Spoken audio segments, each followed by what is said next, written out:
Hey, welcome everybody to Pro Mindset Podcast. This is your host, Craig Doman. And today we have a gentleman that's also in Colorado Springs by the name of Frank Sinclair. Frank is the CEO of Dream Again, and CEO stands for Chief Encouragement Officer. Frank is a author, speaker, motivator, community person, father, husband, former veteran. He's a veteran, former military, Air Force, and he was formerly homeless. Okay, so we're going to get into all of that today. I want to welcome you to Pro Mindset today. Well, I'm glad to be with you, Craig. Thank you for having me. Okay, so before we get started, I got to plug my book, Pro Mindset, that just came out this month. You guys can find it anywhere you can find books, Amazon or craigdoman.com. Or anywhere else. So I want to encourage you to check it out if you want to learn more about Pro Mindset. So Frank, how did you go from, I want to know the story about point A to B to C. Point A was your youth. Point B is how you ended up perhaps under a bridge. And point C is how did you arrive at a place today where you're serving other people through your organization, touching people, hugging people, encouraging people. So you're not going to be able to answer all those things in one question.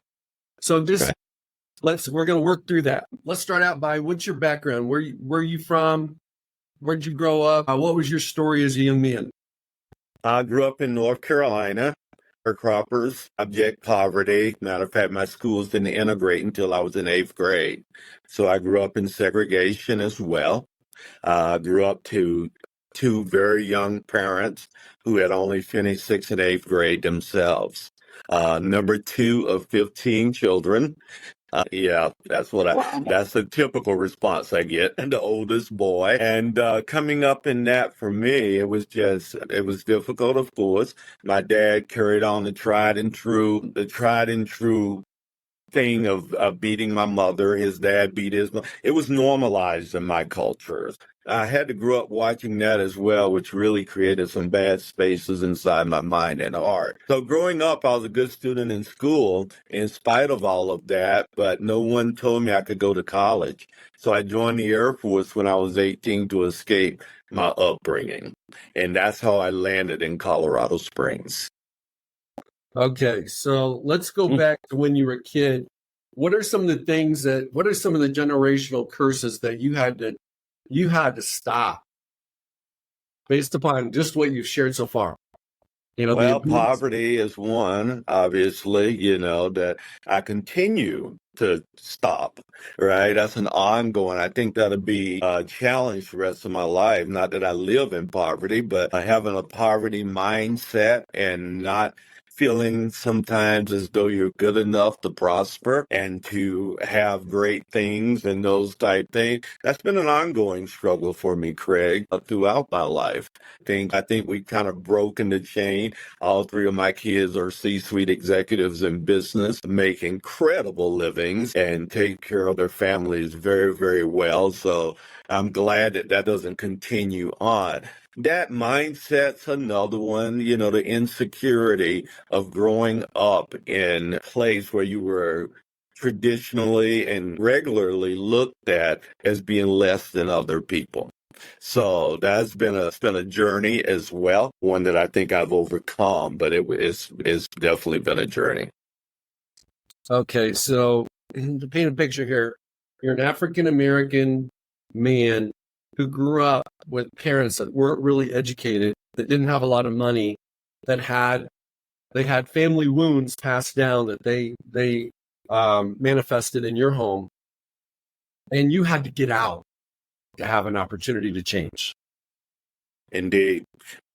What was your yin and yang, and what was like your ebb and flow of like getting out and then falling back, and having success and then remembering where you came from?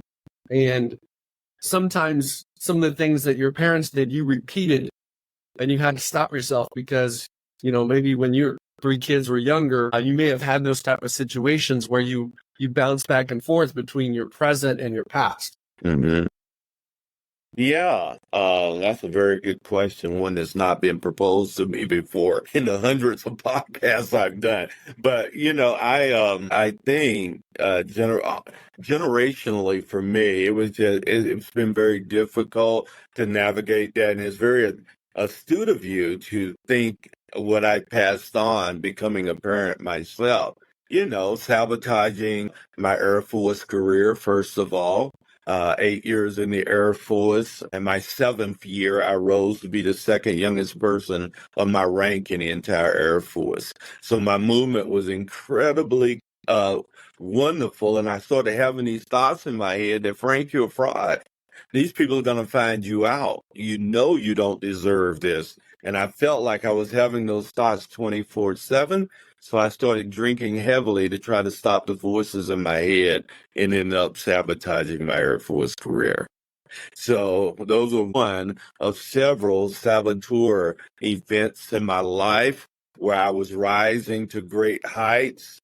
And then the internal messaging was so strong inside of me that this really wasn't something I deserved or something that I would disappoint people, or I would create a space of hurt and angst with others being in that space that I would subconsciously sabotage.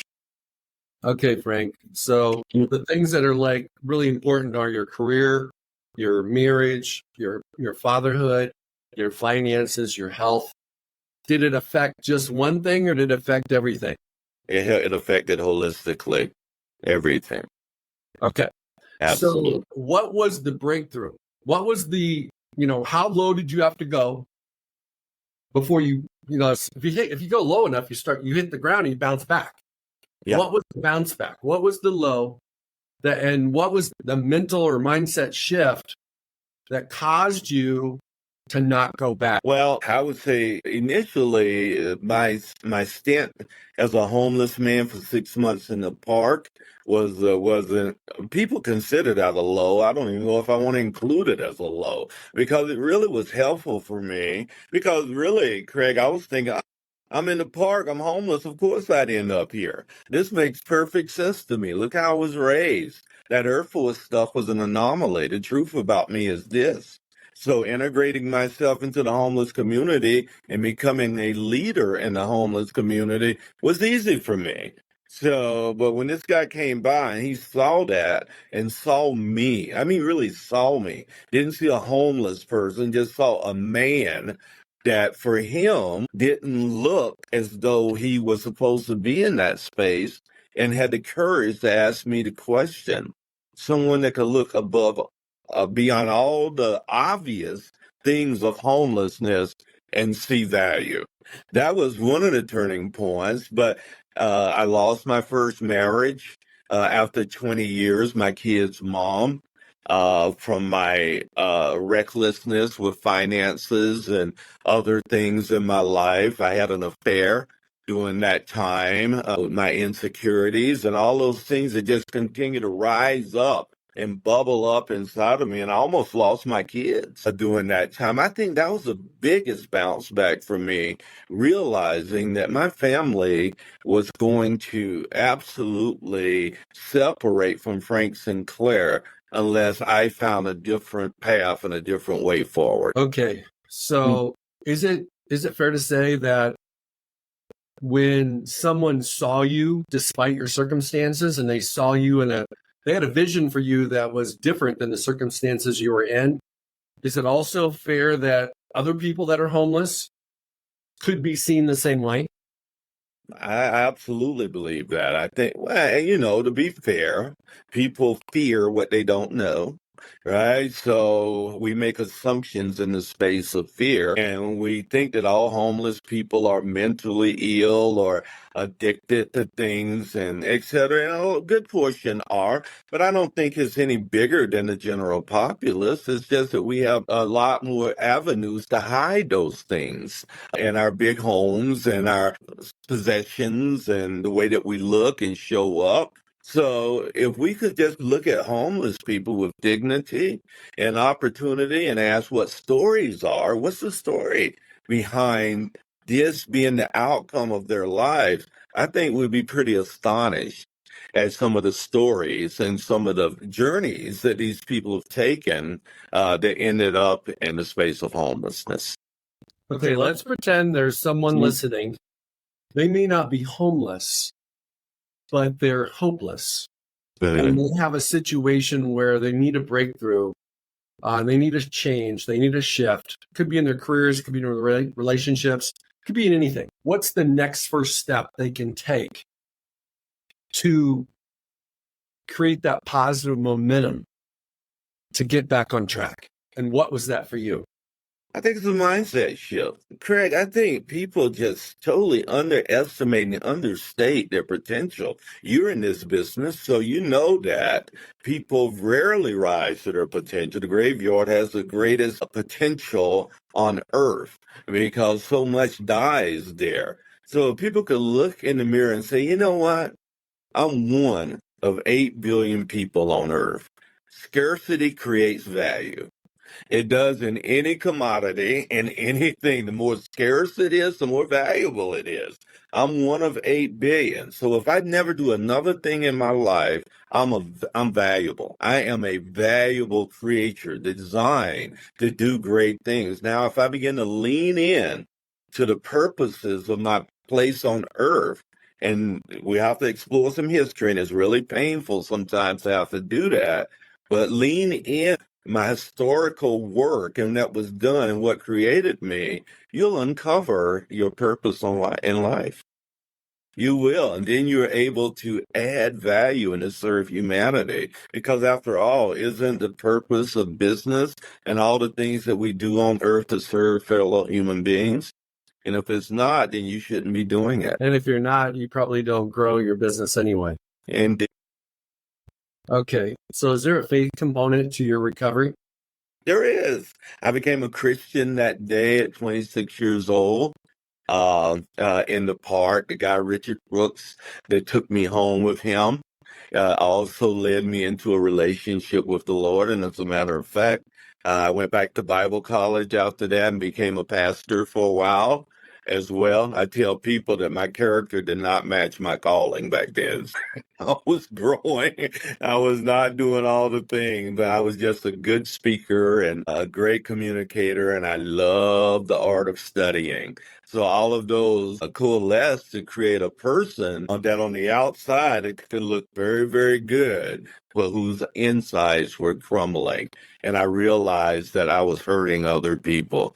And I resigned, and I've never gone back to the pastorate since. As your business, Dream Again, what scripture is it built on? Number one, I think, is Philippians chapter 4, be anxious for nothing but all things by prayer and supplications, let your requests be known unto God, and the peace of God that passes all understanding will flood your heart and mind in Christ Jesus. That is real, one of the foundational. And John 13, 34 and 35, by this all people will know that you're my disciples, if you have love one for another.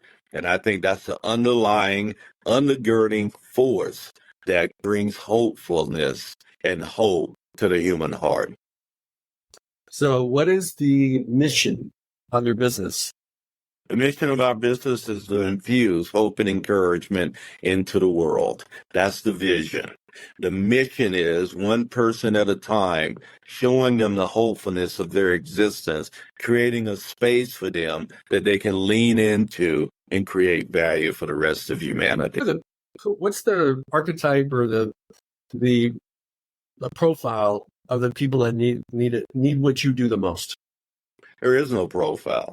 All of humanity needs what we do. Everyone, the undergirding word for movement is, if you don't have hope, you don't have movement. We encourage out of a space of hope, building up hope in people, then offering the encouragement for them to find what they were designed to be.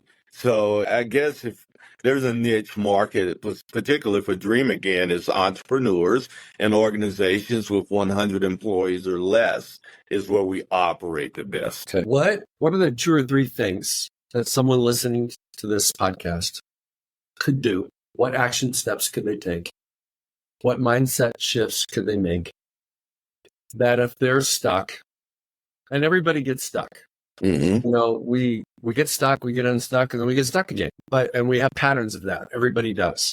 Whether it's athletes, business people, homemakers, it doesn't matter what you do. But what's like your formula for getting unstuck? Number one, I think, is to take 100% responsibility for your movement. Don't even allow yourself the opportunity to point to something else that is stalling your movement or your momentum or what you're trying to present to Earth. Until you take 100% responsibility, it's very unlikely that you will ever level up to the place of your design. Number two is having credible humans in your space, people that can hold you accountable for your vision, your mission, and the values that you say you bring to Earth. So I have 3 to 5 people in my space that can call me on the carpet at any time, that I trust with my heart and my life, and that give me direction and help me to make sure that I'm aligning with who I say I am.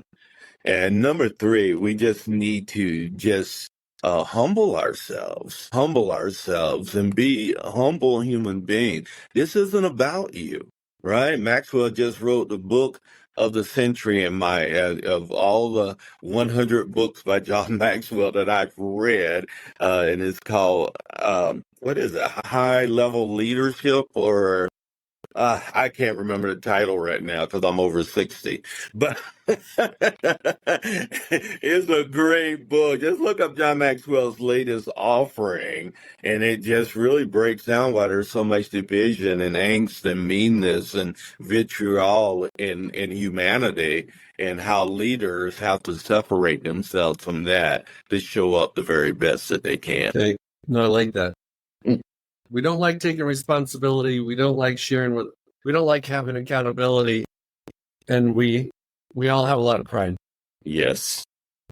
So you're breaking those down.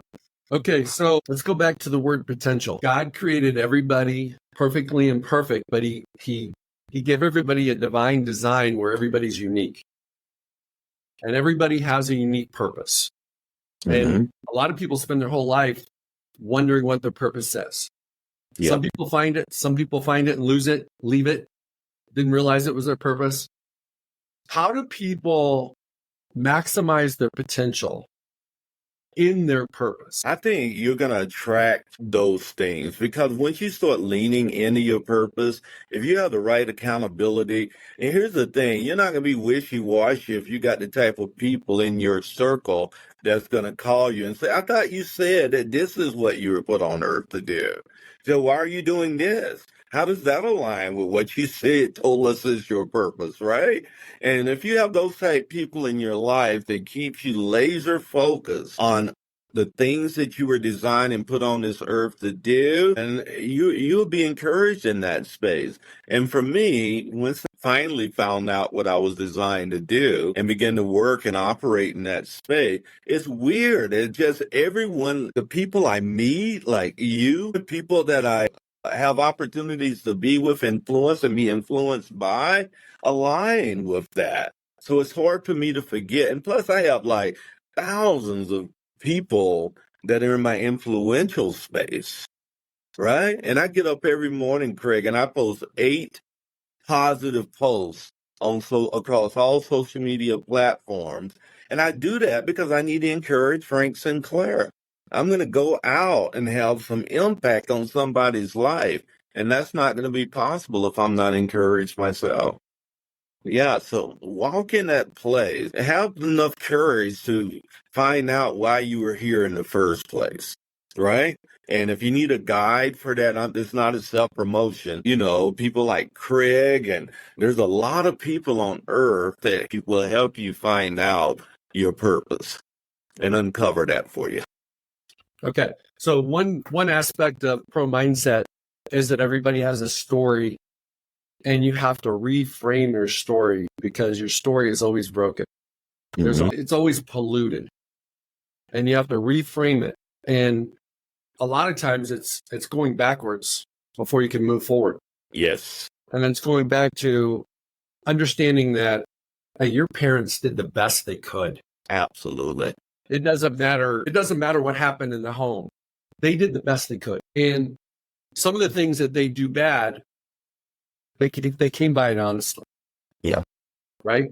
Yeah. And it was passed down. And so that doesn't mean you need to be a victim. You can stop that generational curse at a moment's notice if you're aware of it and you're intentional about it. But the whole part about pro mindset is you cannot be your best in your biggest moments unless you clean out that middle closet.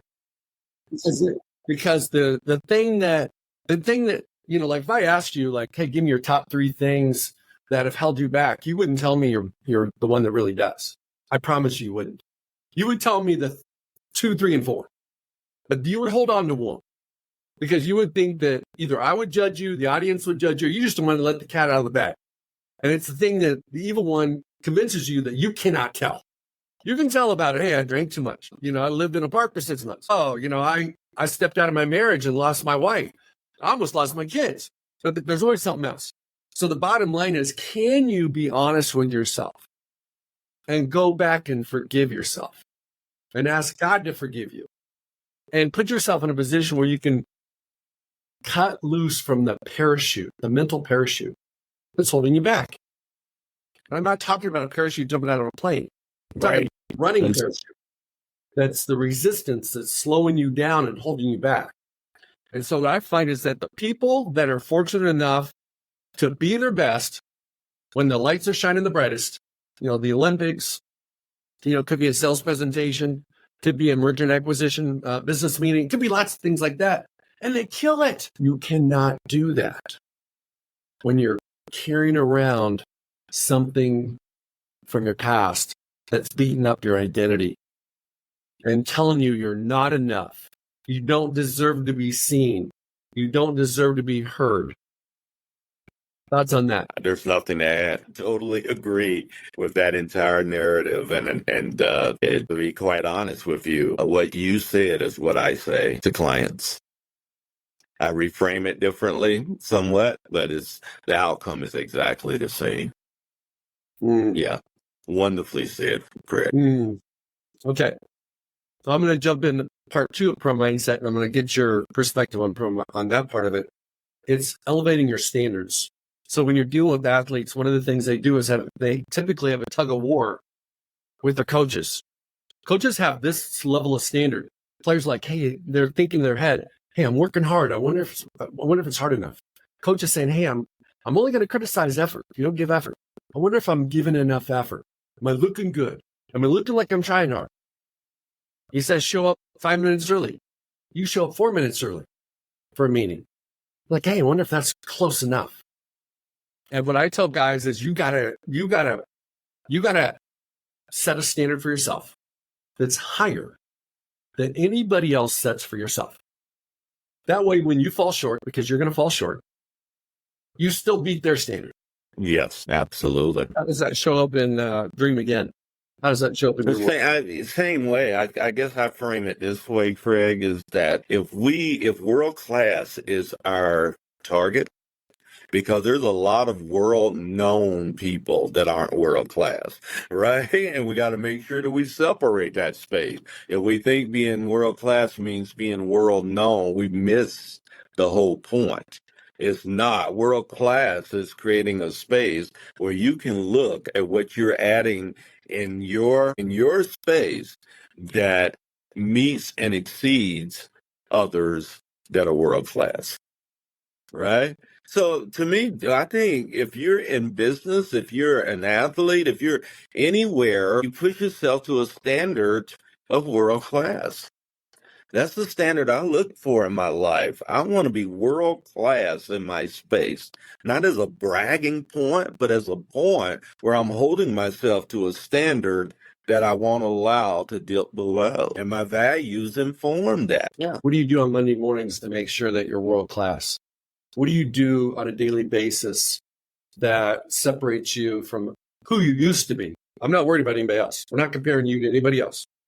What do you do today that you didn't do before that is helping you have a world-class standard today? Well, first of all, I am setting an agenda for every day. But Monday's a very important agenda day that we set to make sure we do a vodcast on Monday, by the way, that you've been on, and 2 hours of that. But I get up in the morning. Prayer is a very, very important component of my life. Reading God's word is a very, very important component of my life. I want to hear from the one that makes no mistakes, that doesn't jack up stuff like I do, right? So setting that standard in addition to my positive posts that I make every morning to frame my mind correctly, the things that I read, and I'm a voracious reader. I love to read, but I want to read with an eye to putting into action the things that I'm reading and create and helping other people in that way as well. That's my daily routine, Craig, is prayer, reading, posting, all of the things that frame my mind so that I can show up the very best that I can. And it's not a comparison thing, but I think it's a separator. What are you doing now as the numbers get bigger? We got to keep taking care of our bodies. What do you do health-wise to take care of yourself? I have a personal trainer. I have regular massages and those things to take care of my body. My trainer is my nutritionist as well.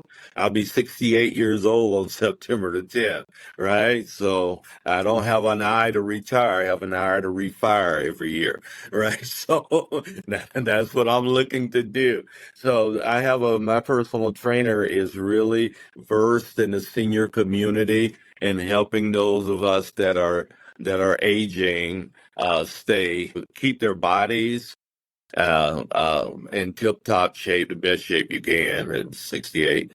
And that I eat some things that I really would prefer not to, but I know that's going to help me down the line as well. That's great.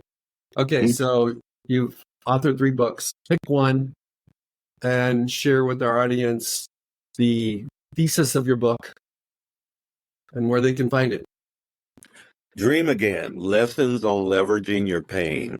That was my first book that I wrote, and it was what I did is just took parts of my failures, of my upbringing, the pain points of my life, and then allow people to see how it created the purpose of my life. So, pain point, lessons on leveraging your pain, because there's pain in all of our lives. And if we leverage it correctly, it's going to show up and create space for all of us. You can get it on Amazon. Okay. Why? I mean, this is maybe a crazy question, but why is our most value come from living through and going through pain? Well, I think it serves a couple of purposes, because pain is really, as Christians, we know, is typically the thing that leads us into knowing our need for a Savior, first and foremost. Secondly, for me, pain creates a place that I realize I'm not home yet. So I don't put as much stock in this place and being here. I put stock in everything that I'm doing that's leading to my eternal destination. That's the importance of it. And without pain, we would never, ever, ever long for our true home. So that really, really resonates with me. I tell my wife, and I know she doesn't like hearing this, I don't fear death. Living is to be kind of dicey at times, right? Because I'm not home yet. And that's important to me. That's an eternal perspective there. Mm.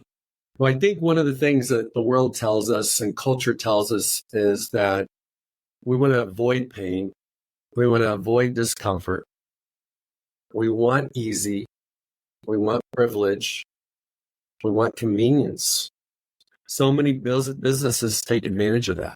Yep. DoorDash and a lot of these businesses wouldn't exist except for convenience. Yep. So how does our youth get deceived by this whole world movement of it should be easy, it should be fun, and it should be convenient? We see it showing up in the national mood. and the way that kids come up today and an expectation that they deserve things and etc. You can see it everywhere. I mean, it is to me, it's one of the greatest ploys of our enemy is to create this place of thinking that things should be easy, that pain, we'll pop any pill on earth to keep from experiencing any pain. And we'll do anything to do that when there's necessary places for pain. And matter of fact, I've not learned one thing, Craig, in my life from the good things that have happened to Frank Sinclair. Only the pain points have created the creativity and the opportunities to build a platform where I can help other people. So if we can reframe that and begin to think, yeah, what did that pain create for me? What is it? How does it help my forward movement? What are the lessons learned? And how can that help other human beings as we move forward? It'll change things for us. Yeah, they don't teach that in school. Nope. And it's, so what is your take? You take it, you capitalize on social media and the influence and reach that it can have on your audience and on the people that you're connected with.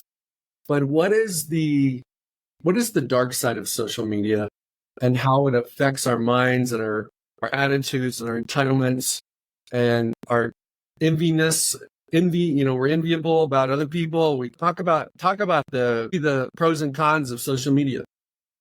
Well, anything that humans touch, there's always going to be a dark side to it as well, because we're inherently dark, right? Until we recognize that darkness and come to the light. So, and even in the light, we have periods of darkness. So for me, social media, I've been hacked.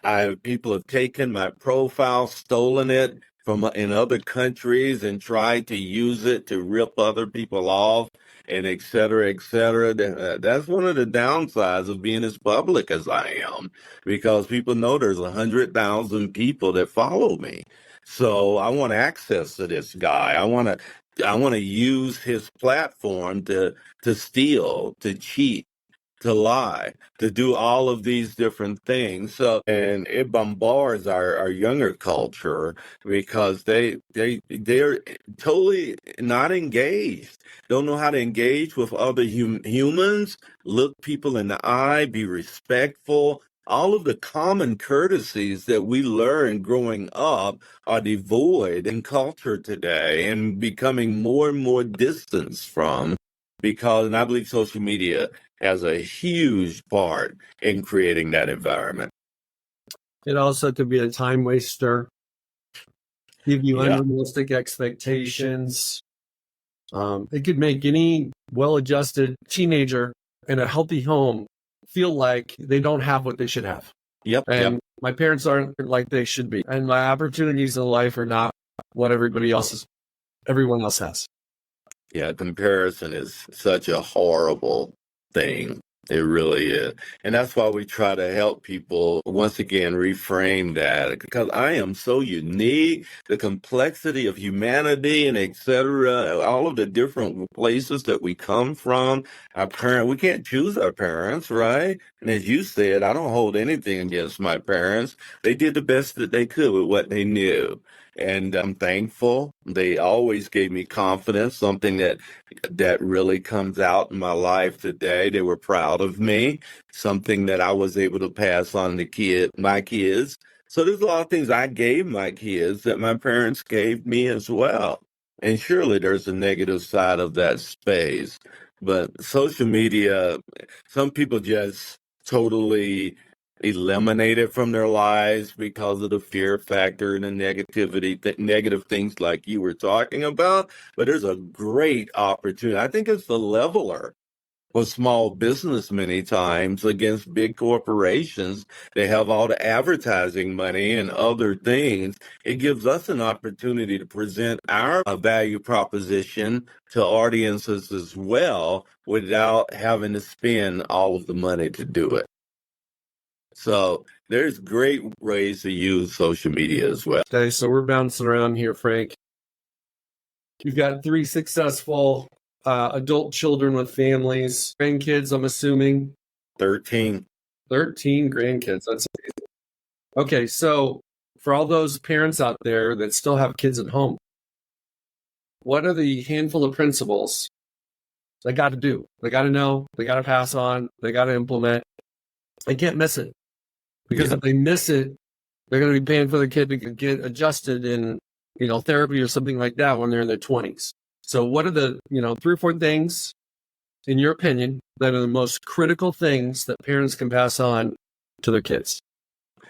Scripture and people use this a lot, raise up a kid in the way that they should go. And when they're older, they won't depart from it. I think the interpretation of that, first of all, is off by the average human. They need to say, raise them up in the way that they should go. So you're looking for cues along the way as they're coming up in the way that they were designed. And it may not agree with what you want them to do, but it agrees with what their design is. Randy, for instance, his company has been on Inc. 5000's list for fastest growing privately owned businesses in America twice.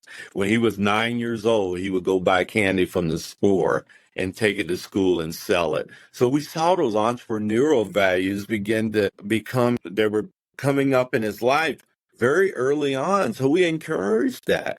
We encouraged them to be what they were designed to be, even in the pain points and the problem times, and there were plenty of those as well. Secondly, I think that you're gonna have to model what you say is true. And I wish I had done better at this, Craig, than I did, to be perfectly honest with you.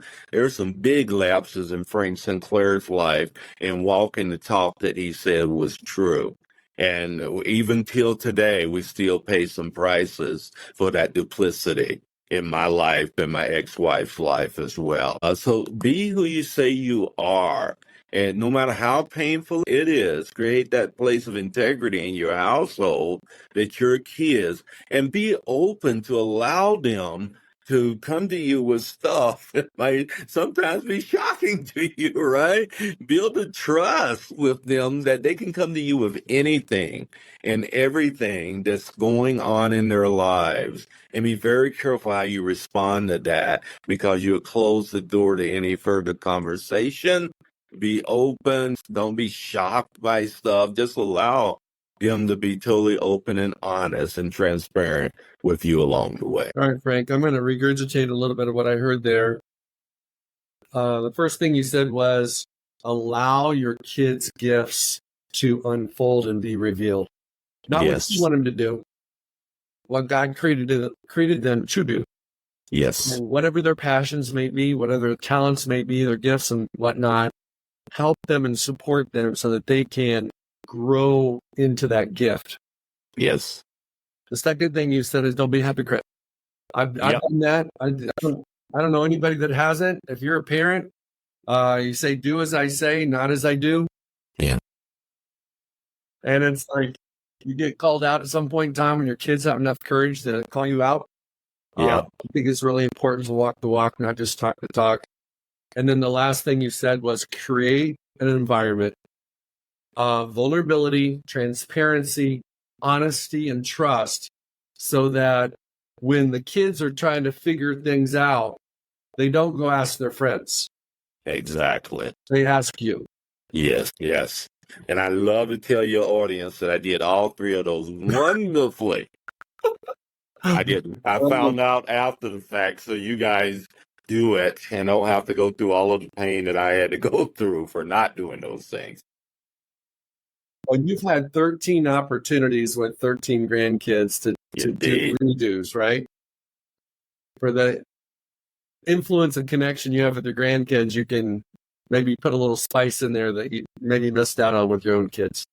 Indeed. I've attempted to do that. My oldest grandson just graduated from Colorado School of Mines in mechanical engineering, and so proud of him and the work that he's doing and the opportunities that he has to move forward. So, and my other grandson, September 30th, is going into the Air Force.